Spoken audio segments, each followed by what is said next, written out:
சரணாலயத்தின் அன்பு வணக்கங்கள். மற்றும் ஒரு சுவாரஸ்யமான தகவலோட உங்களை சந்திக்கிறதுல ரொம்ப மகிழ்ச்சிங்க. இன்றைக்கி நம்ம யானையை பற்றின சுவாரஸ்யமான விஷயங்களை பற்றி தாங்க பார்க்க போகிறோம். யானை ஒரு பாலூட்டி வகையை சேர்ந்த தாவர உண்ணிங்க. மனிதனுக்கு அடுத்தபடியாக பூமியில் அதிக நாள் வாழ்கிற உயிரினம் அப்படின்னு பார்த்திங்கன்னா யானை தாங்க. டைனோசர் இது எல்லாமே நம்ம இன்னும் நினைவிலையும் கற்பனையிலையும் தாங்க பார்த்துக்கிட்டு இருக்கிற உயிரினம். வேட்டையாடும் விலங்குகளில் உணவு படிநிலையில் முன்னிலையில் இருக்கிற சிங்கம், புலி கூட நெருங்க முடியாத மிக வலிமை கொண்டது அப்படின்னு பார்த்திங்கன்னா இந்த யானை தாங்க. யானையை 3 வகையாக பிரிச்சிருக்கிறாங்க. ஆப்பிரிக்கா புல்வெளி யானை அப்படின்னும், ஆப்பிரிக்கா காட்டு யானைகள் அப்படின்னும், ஆசியா யானைகள் அப்படின்னு 3 பிரிவாக பிரிச்சிருக்கிறாங்க. இந்த ஆப்பிரிக்கா யானைன்னு பார்த்திங்கன்னா ஆண் யானை பெண் யானை ரெண்டுக்குமே தந்தம் இருக்கும். ஆனால் ஆசியாவில் இருக்கிற யானைக்கு பார்த்திங்கன்னா ஆண் யானைக்கு மட்டும்தான் தந்தம் இருக்கும், பெண் யானைக்கு இருக்கிறது இல்லைங்க. ரொம்பவும் ரேராக ஒரு சில யானைகளுக்கு தாங்க ஆசியா பெண் யானைகளுக்கு தந்தம் இருக்கும். யானைகளோட கர்ப்ப காலம்னு பார்த்திங்கன்னா 22 மாதங்கள்ங்க. குறைந்தது சராசரியாக 4 வருடங்களுக்கு ஒரு முறை தாங்க குட்டி போடும். அதுவும் ஒரே ஒரு குட்டி தாங்க போடும். ரொம்ப அரிதாக 2 குட்டிகள் போடுங்க. யானை பிறக்கும் போது சராசரியாக 200 பவுண்ட் எடை இருக்குங்க. அதாவது நம்ம குழந்தைங்கள் பிறக்கிறதால 30 குழந்தைகள் பிறந்த எடைக்கு சமங்க.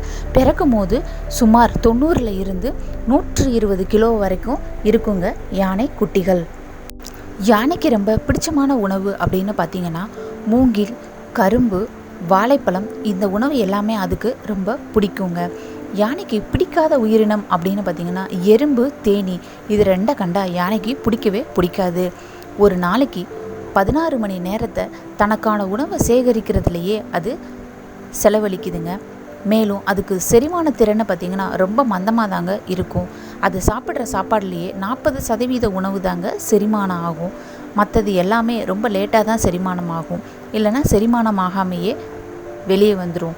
வளர்ந்த யானைகள் ஒரு நாளைக்கு குறைஞ்சது 140 கிலோவில் இருந்து 270 கிலோ அளவுக்கு தனக்கான உணவை எடுத்துக்குங்க.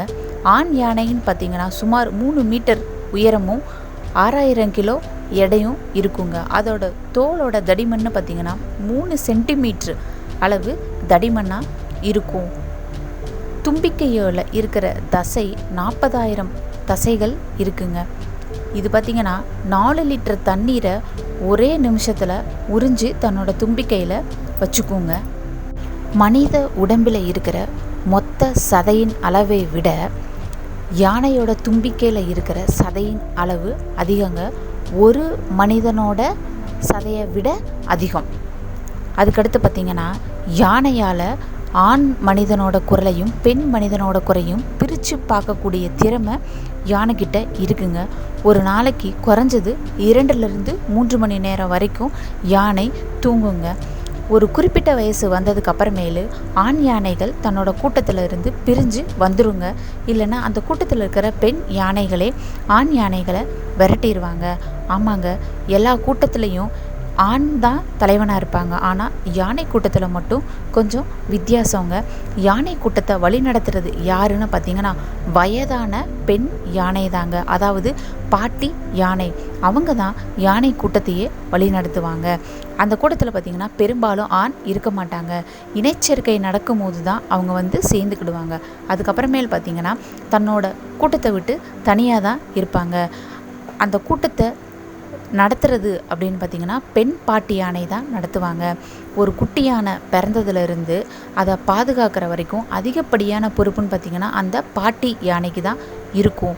அந்த குட்டி மேலே இருக்கிற இரத்த வாடையை போக்குறதுக்காக அந்த குட்டி மேலே சேரை பூசி விட்டு மற்ற விலங்குகள்கிட்ட இருந்து பாதுகாக்கிறது, கூட்டத்தை விட்டு குட்டி வழி தவறி போகாமல் இருக்கிறதுக்காக அதுக்கு பின்னாடியே அவங்க அம்மா பின்னாடி தள்ளி விடுறது, இது எல்லாத்தையுமே பாட்டி யானை தாங்க பார்ப்போம். சொல்லப்போனால் பெரிய ராஜமாதா அப்படின்னும் சொல்லலாங்க. மனித இனத்தில் இருக்கிற மாதிரியே அதிகப்படியான உணர்வுகளுக்கு மரியாதை கொடுக்கறதும் யானைகள் தான். எப்படின்னு பார்த்திங்கன்னா நம்ம எப்படி நல்லது கெட்டதை வெளிப்படுத்துகிறோமோ அதே மாதிரி யானைகளும் தங்களுக்கு ஏற்படுற சந்தோஷத்தை பிளிரி தன்னோட கூட்டத்தோடு சேர்ந்து அதை கொண்டாடுவாங்க. அதே சமயம் ஒரு கெட்ட சம்பவம் நடந்துருச்சு, ஒரு யானைக்கு அடிபட்டுருச்சு அப்படின்னா அந்த குடும்பத்தில் இருக்கிற அத்தனை யானைகளும் ஒன்றா சேர்ந்து அதுக்கு சுற்றி அரணா அமைஞ்சு பாதுகாக்குங்க. ஒரு யானை இறந்து போயிடுச்சு அப்படின்னாலும் எல்லா யானையும் ஒன்றா சேர்ந்து அஞ்சலி செலுத்துங்க. மனிதனை விட அதிகப்படியான மன அழுத்தம் கொண்டது அப்படின்னா யானை தாங்க. இந்த யானைகள் பார்த்திங்கன்னா அவங்களுக்குள்ள சண்டையே வராது. நாய் சண்டை, பூனை சண்டையெல்லாம் பார்த்துருப்போம். யானை சண்டை ரொம்ப கம்மி தாங்க. அப்படியே என்னைக்காவது ஒரு நாள் சண்டை நடந்தால் அது பெண் யானைகளுக்காக. ஆண் யானைகள் ரொம்ப ரேராக தாங்க அடிச்சுக்குங்க. அவங்களுக்குள்ள யானை சண்டைன்றது வரவே வராதுங்க. யானைகளுக்கு பொதுவாகவே உடல் சூடு ரொம்ப அதிகமாக இருக்கும். அந்த சூட்டை தணிக்கிறதுக்காக தான் அவங்க நிறையா தண்ணி குடிப்பாங்க. 24 மணி நேரம் தண்ணி குடிக்காமல் இருந்தால் யானைகள் இறந்து போயிடுங்க. அதுக்காக 5 கிலோமீட்டர் தூரத்தில் இருக்கிற தண்ணியை கூட இவங்களோட மோப்ப சக்தியால் இவங்களால் அடையாளம் காண முடியும்.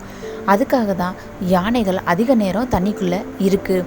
உடல் சூட்டை தணிக்கிறதுக்காக தான் சேற்றாள்ளி தம் மேலே அதிக அளவு பூசிக்குங்க. கண்ணாடியில் தான் உருவத்தை பார்த்து அடையாளம் கண்டுக்கிற உயிரினங்களில் யானையும் ஒன்றுங்க. உலகத்திலேயே 5 உயிரினங்களுக்கு மட்டும்தாங்க அந்த பவர் இருக்குது. மனிதன், குரங்கு, டால்ஃபின், மேக்வை அப்படின்ற ஒரு பறவை. இதை தவிர்த்து 5வதாக யானை தன்னோட உருவத்தை கண்ணாடியில் பார்த்து தன்னைத்தானே அடையாளம் தெரிஞ்சுக்குங்க. இவ்வளவு சிறப்பு வாய்ந்த யானைகளை வேட்டையாடி கொன்னுக்கிட்டு இருக்கிறாங்க. காடுகள் அழிக்கப்படுறதுனால யானைகளோட எண்ணிக்கையும் குறைஞ்சிக்கிட்டு வருது. ஆப்பிரிக்க யானைகள் பெரும்பாலும் நோய்வாய்ப்பட்டாலோ இல்லை காயம் பட்டாலோ மட்டும்தான் உக்காந்துருக்கும். ஆனால் ஆசிய யானைகள் பெரும்பாலும் அடிக்கடி ஓய்வெடுத்துக்கிட்டு அமர்ந்த நிலையில் தான் இருக்கும்.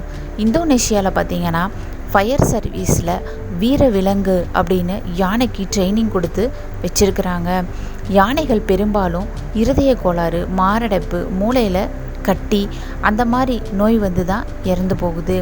சராசரியாக மனிதனை மாதிரியே 70 ஆண்டுகள் வரைக்கும் ஒரு ஆரோக்கியமான யானை உயிர் வாழுங்க.